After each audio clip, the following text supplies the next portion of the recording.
À 300 km d'Abidjan sur la côte, Sassandra est un joyau méconnu de l'Ouest ivoirien.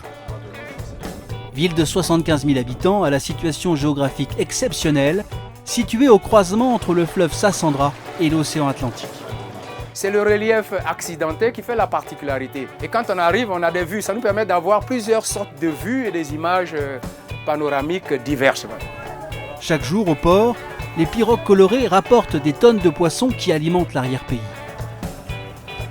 Sassandra vit au rythme de la pêche et du commerce depuis toujours. Dès le XVe siècle, les navigateurs portugais arrivent et baptisent la ville San Andrea. Puis au XVIIe siècle, ce sont les Anglais et les Français qui s'installent durablement à Sassandra et en font le premier port de Côte d'Ivoire. Comme en témoignent les restes de ce quai de débarquement.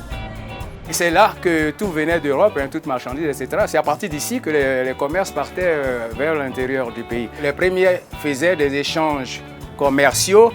Nous, c'était les peaux d'animaux, tous les produits de la nature. En échange, on obtenait les produits européens. Autre vestige de ce passé, le quartier colonial.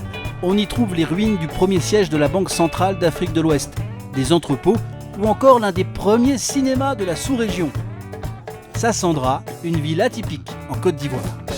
La côtière va être rénovée et elle sera rénovée cette année, alors vous allez être là toujours.